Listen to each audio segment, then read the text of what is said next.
Bismillahirrahmanirrahim. Assalamualaikum warahmatullahi wabarakatuh.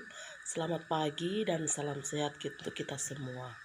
Sebelum belajar, mari kita berdoa agar apa yang kita kerjakan hari ini bermanfaat dan diberi kelancaran oleh Allah Subhanahu wa Ta'ala.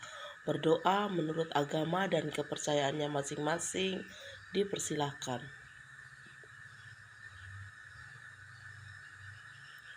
Berdoa selesai. Baik, hari ini kita lanjutkan lagi pembelajaran kita. Kali ini kita sudah masuk di tema 4, yaitu tentang globalisasi. Pembelajaran 3 ada muatan bahasa Indonesia KD 3.2 dan 4.2, yaitu menemukan informasi penting dalam teks eksplanasi. Setiap teks eksplanasi memiliki informasi penting yang dapat kita pelajari. Informasi penting tersebut dapat digali dan ditemukan, salah satunya dengan cara menjawab pertanyaan. Berikut kata tanya yang dapat digunakan untuk menggali informasi dari sebuah teks eksplanasi, yaitu kata tanya apa. Kata tanya ini berfungsi untuk menanyakan keadaan, perilaku, atau penjelasan isi teks. Yang kedua ada kata di mana yang berfungsi untuk menanyakan tempat suatu peristiwa yang berlangsung serta lokasi yang akan dituju dan tempat yang sedang digunakan dalam sebuah teks tersebut.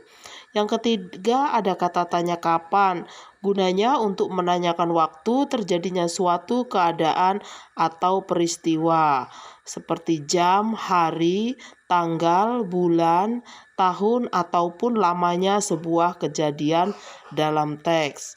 Yang keempat ada kata tanya siapa yang berfungsi untuk menanyakan pelaku yang terkait atau turut serta dalam suatu peristiwa atau kejadian dalam teks. Yang kelima ada kata tanya mengapa. Kata tanya mengapa berfungsi untuk menanyakan alasan atau sebab sebuah peristiwa terjadi dalam teks. Dan yang keenam ada kata tanya bagaimana.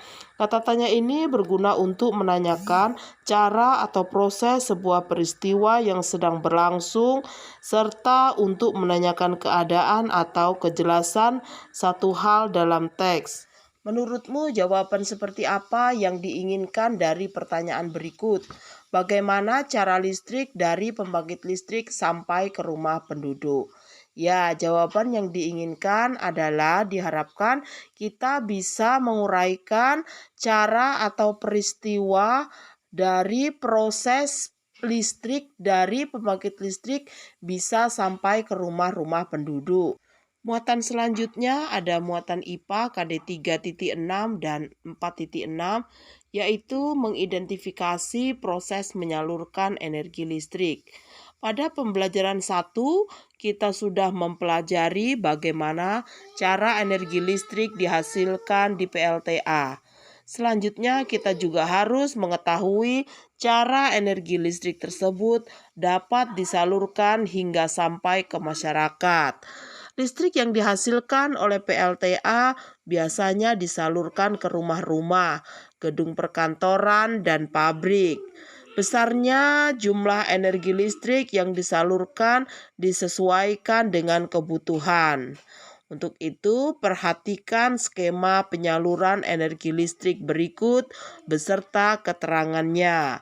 Yang pertama ada energi listrik yang dihasilkan oleh pembangkit listrik tenaga air atau PLTA siap untuk disalurkan ke pabrik, gedung-gedung perkantoran, sekolah, dan rumah-rumah penduduk. Yang kedua, energi listrik disalurkan terlebih dahulu melalui kabel-kabel besar yang terpasang di menara saluran udara tegangan ekstra tinggi atau sering disebut SUTET.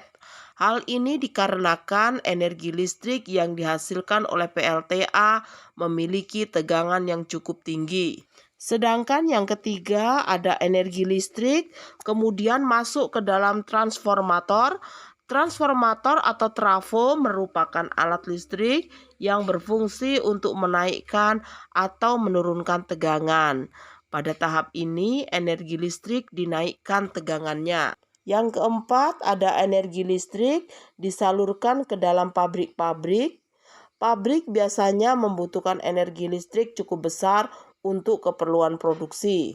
Yang kelima, energi listrik kemudian masuk kembali ke dalam transformator. Transformator ini berfungsi untuk menurunkan tegangan. Tujuannya agar tidak terjadi kelebihan energi listrik saat akan disalurkan ke gedung perkantoran dan rumah-rumah. Yang keenam, ada energi listrik dari transformator.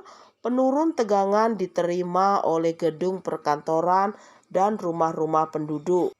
Namun terkadang dalam menyalurkan energi listrik mengalami gangguan. Gangguan tersebut mengakibatkan terputusnya penyaluran listrik ke tempat-tempat yang membutuhkan.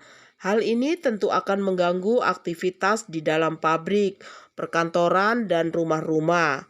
Penyebab terganggunya proses penyaluran listrik dapat disebabkan oleh peristiwa alam seperti tersambar petir atau gempa bumi yang mengakibatkan rusaknya salah satu komponen alat yang menghubungkan penyaluran listrik.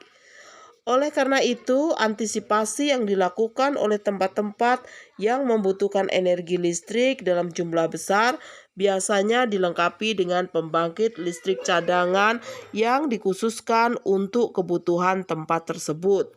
Demikian materi yang dapat Ibu sampaikan hari ini. Semoga bermanfaat dan dapat membantu kalian dalam belajar.